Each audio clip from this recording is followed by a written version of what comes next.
Hi everyone, and today we will be destroying this brand new speaker. Nah, I'm just kidding. We'll be rebuilding it from 4 ohms to 8 ohms so that I can stack it with my 15-inch speaker.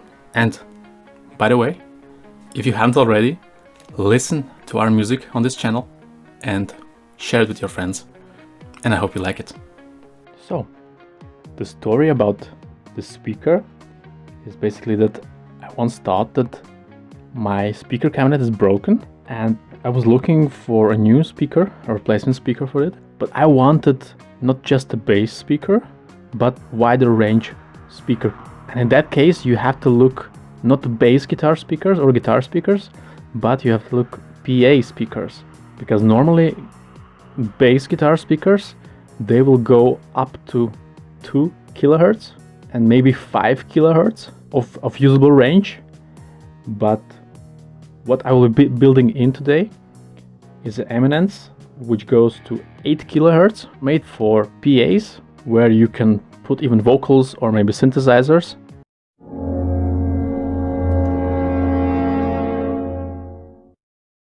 And in this sheet, what I'm showing you, the most important things are like basically at the beginning, the size, the ohmage, but power rating is very important. I would not suggest taking something that's less than 300 watts for a bass. This one says it's 225, but maximum peak power it can handle is 450. So I anticipate that it will be enough.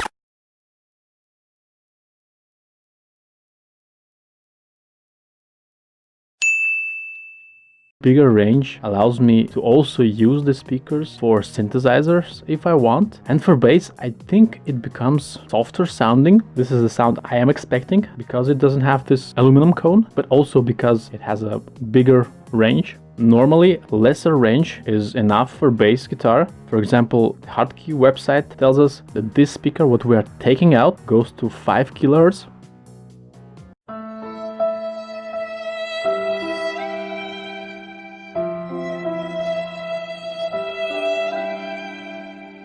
Again, in a quest for better sound or more interesting sound, never be afraid to look at something different. Like if you're building a bass speaker, it doesn't have to be specifically speaker for bass guitars. Just look at the range of a speaker. If you have like 2 kilohertz, the upper range, it will be enough for a bass guitar. But if you're planning to use it for something more, maybe vocals or synthesizers, go up to 8K or even more, maybe 12K.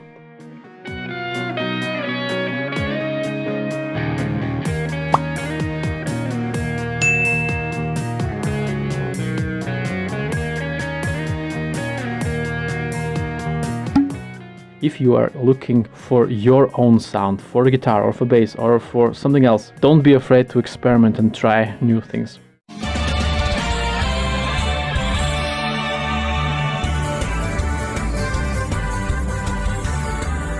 So I think it turned out pretty nice. So for comparison, let's hear the previous demo with the original speaker.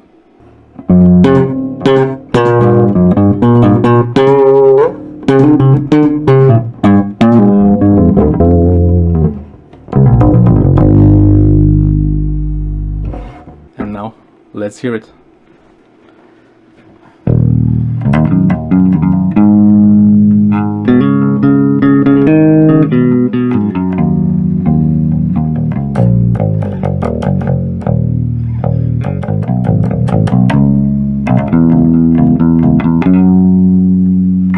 Let's get a little bit more bass.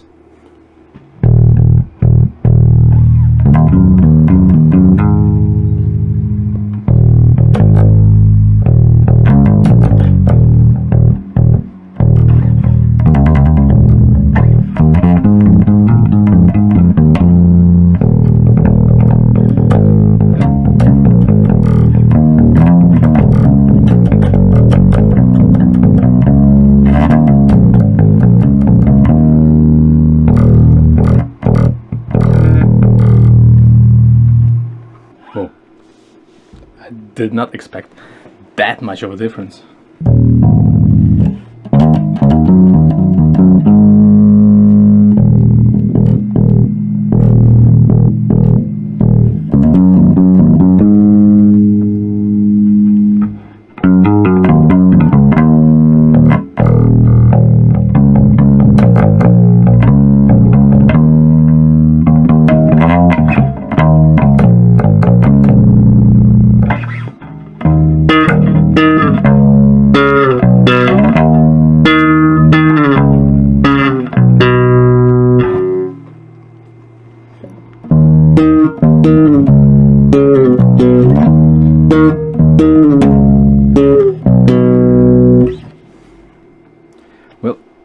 be honest with this. If you're good with one speaker, do not change them. The Hardkey original was amazing. That to say, this speaker pulls only 500 watts, and the previous one was taking all the 800 watts.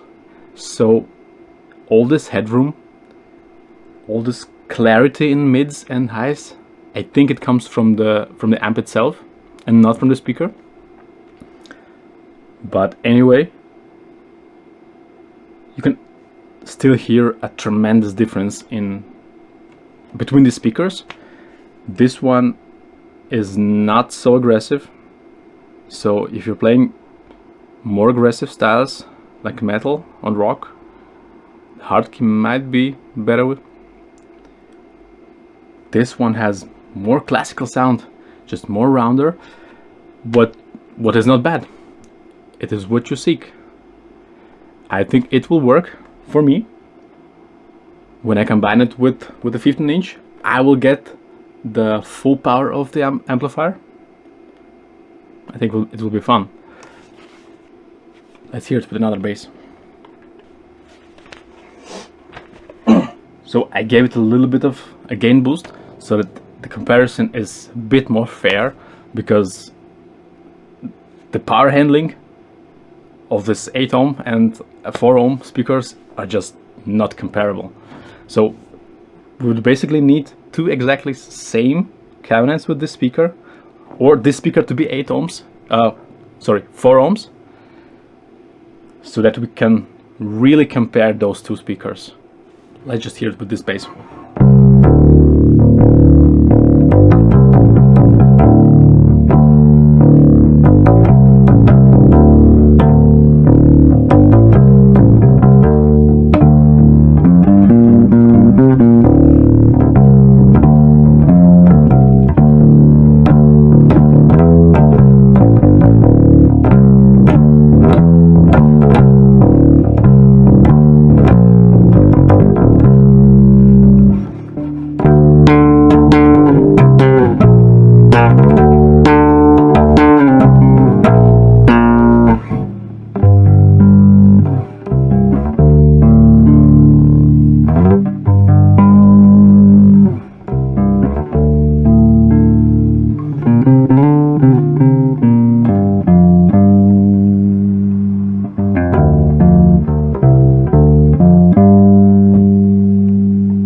Combining with the Hardkey 15-inch, it will be amazing.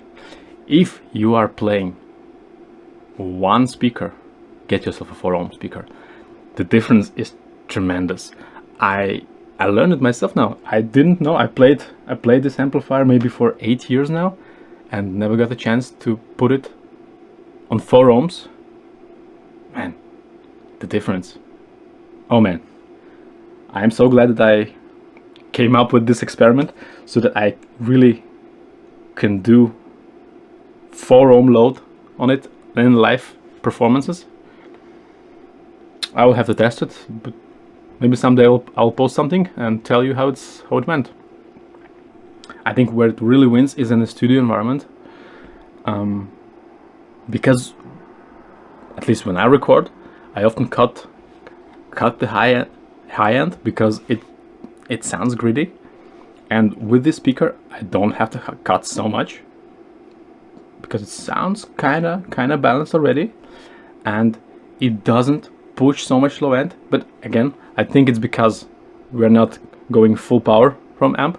On a record, it's kind of good because too much low end it just gets so dirty. I have to cut from many instruments, all this bass, otherwise it's just it sounds like trash and a bass register. So I think it's a really great tool for recording. It would be also easy to mic it up. I am miking everything with condenser microphone, but if you would do like a 2 mic technique on this, it would work really good. And again, I hope it shows you that not always you need to buy a new gear. Sometimes it makes sense to repair it or just make yourself something new. For example, if you can get some cheap speaker cabinet, it could be with the broken speaker or maybe used, and you just buy for $100 a good speaker, you're good to go. Or if you really like speakers from some brands, for example, I know the Orange 115 uses the Eminence Kappa speaker. So if you would have an enclosure and you buy a speaker, and maybe all in all you spend $300, which is even less than half a price of the original. I hope it inspires you to experiment and to try out new things. I hope it was helpful. Thanks for watching, and comment below which speaker did you like more. And I have a Discord server, so please join. I will leave everything in the description. Please join the Discord server and we can talk about anything gear related or music. Just share it with me what you want to see, or maybe which questions do you have about gear. Okay, see you in the next one.